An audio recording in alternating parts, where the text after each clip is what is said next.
Fala galera, tudo bom? Tio William aqui na área e hoje a gente vai fazer um vídeo que vai responder uma dúvida que eu venho percebendo que as pessoas estão muito confusas se é o que é melhor para investir no exterior, Tio William? Comprar os BDRs, ir através do IVVB11 ou comprar as famosas stocks, são as ações que a gente compra diretamente lá dos Estados Unidos, a gente faz a remessa e compra por lá. Então eu separei aqui vantagens e desvantagens e a gente vai conferir nesse vídeo que já vem depois da vinheta. É só o começo.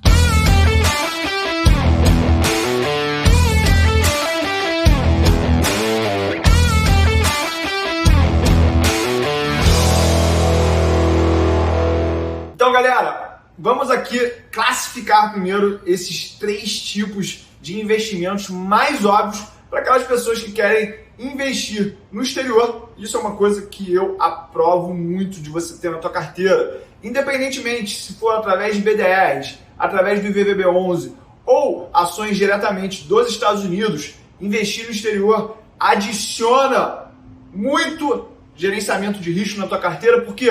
Porque normalmente a correlação dos investimentos que a gente acabou de mencionar, ela é perto de zero quando a gente compara com a renda variável no Brasil. Isso porque a gente tem a variação do dólar e a gente tem um outro componente político, geográfico, outras dinâmicas que não afetam os ativos brasileiros ao mesmo tempo que afetam nos Estados Unidos. Isso não significa que a gente nunca irá ver uma correlação alta. O que eu falo quando eu falo de correlação, gente? É a medida estatística que a gente mede se a gente está realmente diversificando ou não. Eu boto extensivamente essa aula lá no meu curso Marco Zero para mostrar para as pessoas que elas às vezes podem achar que estão diversificando, mas na verdade só estão pulverizando a carteira. Então, o que é o BDR? O BDR ele é um recibo de um ativo que alguém tem lá nos Estados Unidos e te dá o recibo aqui no Brasil. Por exemplo,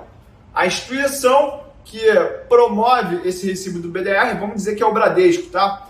Tem lá uma continha nos Estados Unidos, compra a ação, vamos dizer, da Amazon e emite um recibo falando assim, olha, eu tenho uma ação lá nos Estados Unidos, mas o recibo está no nome aqui do tio Uli.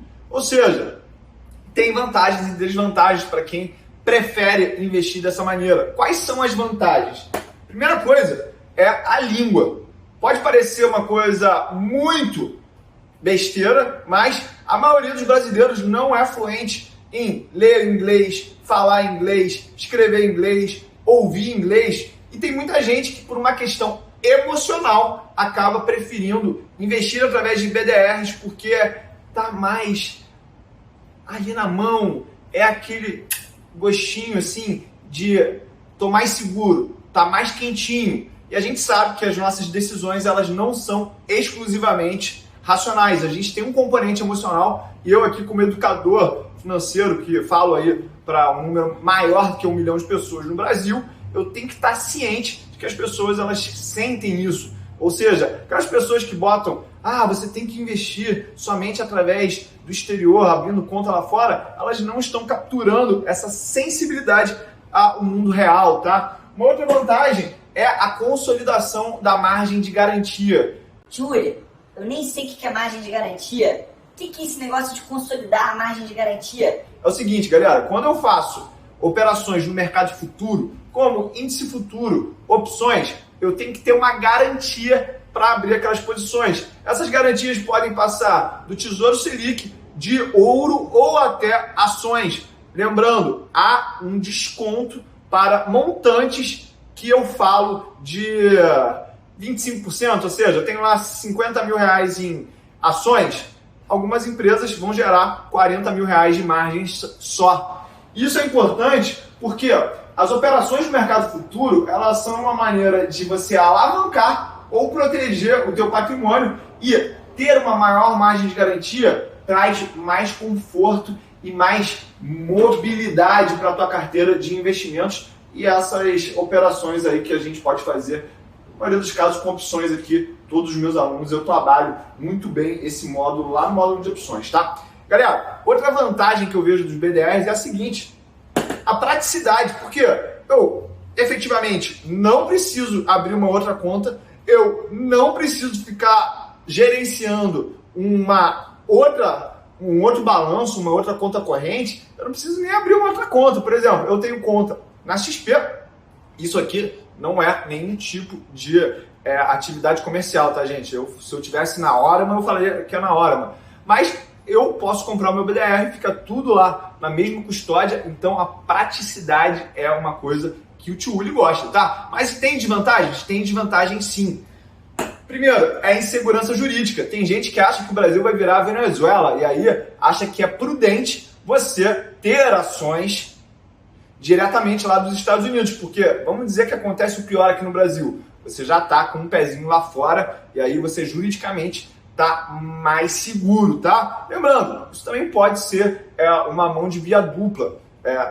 Pode acontecer alguma coisa nos Estados Unidos que eu não sei e aí a imaginação é ilimitada, tá, gente? Outra coisa, comissão de dividendos.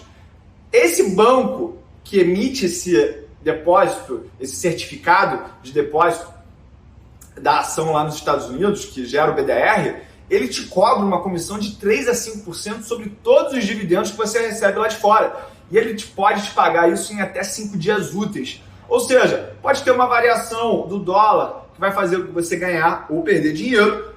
Tem essa comissão, lembrando, eu tenho BDRs, mas eu tenho BDRs da Berkshire Hathaway. E essa empresa, ela não paga dividendos. Então, pode ser que a empresa que você esteja investindo através do BDR, ela não pague dividendos e isso aqui não vai impactar na tua decisão. Risco de conversão, gente. Olha, podem fazer que nem estão fazendo na Argentina.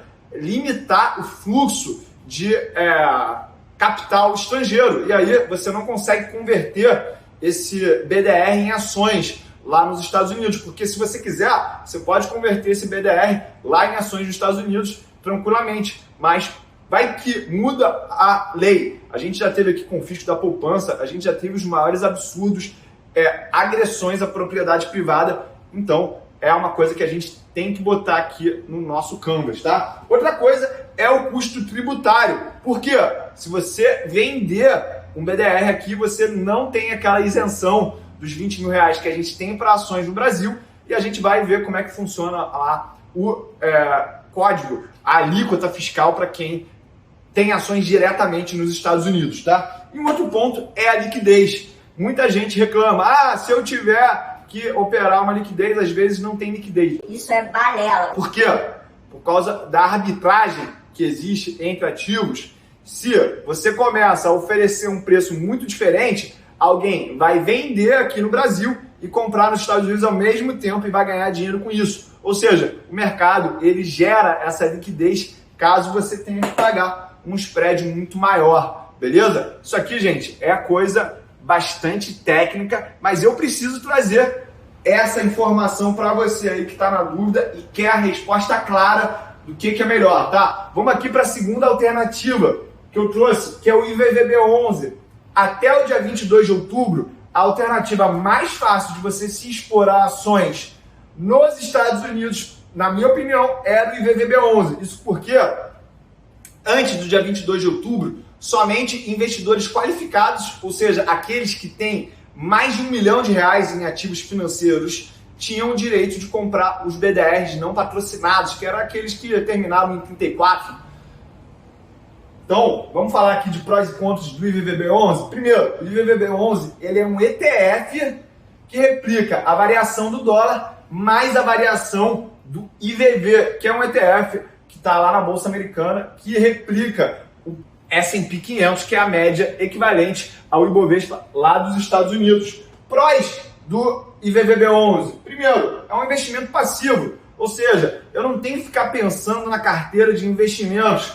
Seguinte, durante a década de 50, a ação mais representativa na Bolsa Americana era a AT&T, dos telefones lá, dona aí de quase todas as linhas telefônicas dos Estados Unidos, e hoje não é mais, hoje é a Apple, amanhã pode ser uma outra empresa. Quem está investindo através de ETFs não precisa ficar monitorando as empresas, porque a própria fórmula do S&P 500 já vai atualizando e mudando aqueles papéis que são mais atrativos dos menos atrativos.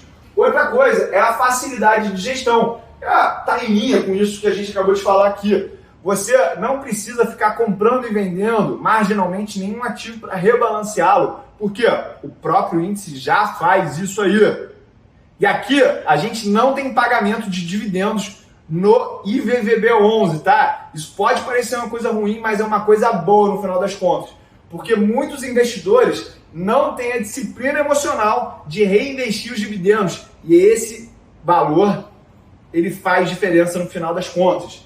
Outra coisa, margem de garantia. Mais uma vez, o IVVB11 ele gera margem de garantia, o que te dá mais espaço para comprar e vender ativos no mercado futuro. E como eu já falei aqui, as opções são um belo exemplo disso, tanto para alavancar os seus retornos, mas proteger em caso de queda da bolsa. Vamos falar aqui dos contos do IVVB11?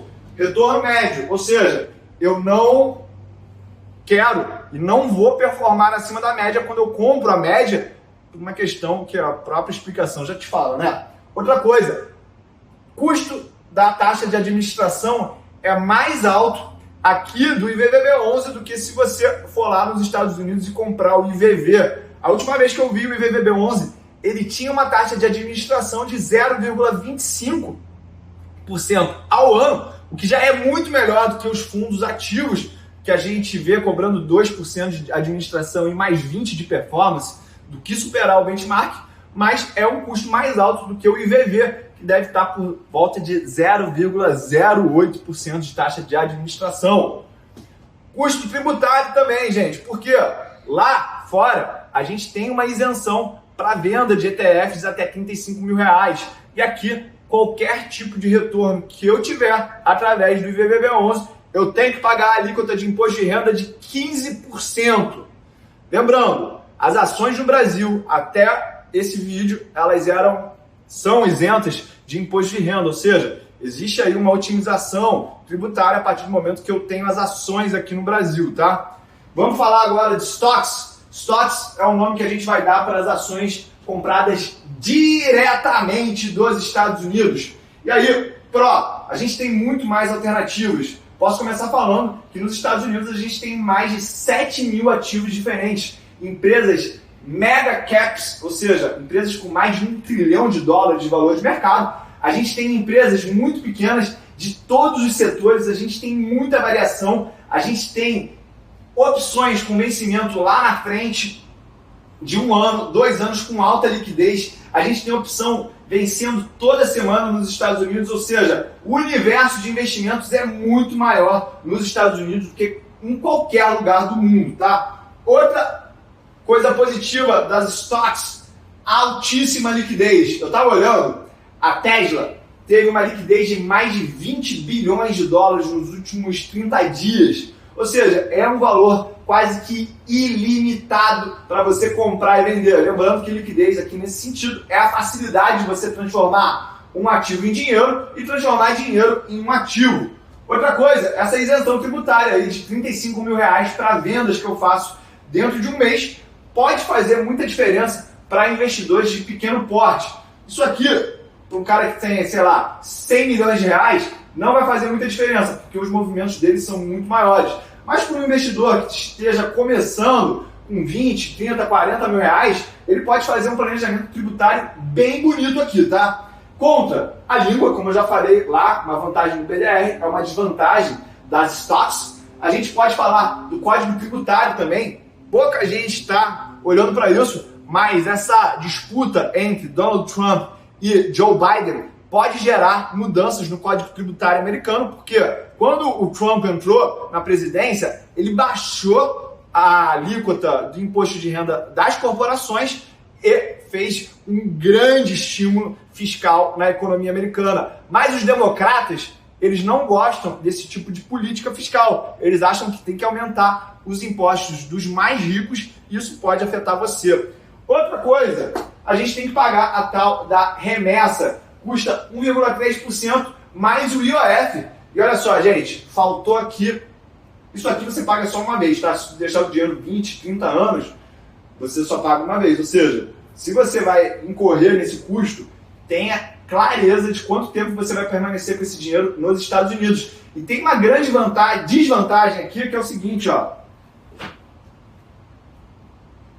imposto.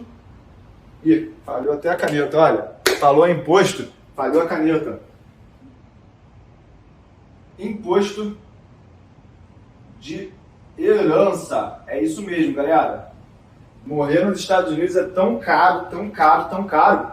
E se você não tiver uma offshore, que é uma figura jurídica que só vale a pena, pelo que eu escuto as pessoas falarem, a partir de $200 mil, você pode pagar um imposto de herança de mais de 50%, a não ser que você tenha uma conta conjunta com alguém lá. E aí, ter confiança para fazer isso é um caso particular teu. Galera, falei coisa pra caramba aqui de vantagens e desvantagens de investir no Brasil e no exterior, só que eu não falei de uma alternativa que eu não falei aqui, que é a seguinte: você pode ter um pouquinho de cada um e isso não vai te matar e não vai ferir a tua decisão. Eu posso ter BDRs que não pagam dividendos para consolidar mais margem aqui no Brasil. Eu posso ter um pedaço da minha carteira em IVVB11 porque eu quero ter investimentos passivos e consolidar as margens também aqui no Brasil. E eu posso ter estoques para ter acesso a outras alternativas de investimentos que eu não teria diretamente do Brasil. Ou seja, você pode estar com um pouquinho em cada lugar e isso não vai fazer mal para você. Eu sugiro que você comece lá pelo IVVB11, depois suba um degrauzinho e vá para os BDRs, e aí o terceiro degrau você ter a conta numa corretora americana que te forneça essa infraestrutura, tá? Existem várias empresas hoje em dia. Eu vou falar da empresa que eu uso lá fora, que é a Charles Schwab. Ela foi quem inspirou o modelo da XP aqui no Brasil e é uma empresa ponta de linha, tá? Galera, essa decisão agora tá na tua mão. Bota aqui nos comentários o que você achou mais atrativo e qual o plano que você acha mais sensato para o teu caso, porque eu quero entender quem está vendo esse vídeo aí, como que está pensando e processando essas informações que eu trouxe, tá bom? Beijo grande, é só o começo e não se esquece de ativar as notificações. E aqui, ó, Stocks, IVVB11 e BDR. O importante mesmo é que você esteja investindo o teu dinheiro por longo prazo para que ele comece a trabalhar enquanto você, ó, tá de lazer na tua casa, com a tua família, com as pessoas que você ama, fazendo aquilo que é o teu propósito. Beijo grande e é só o começo.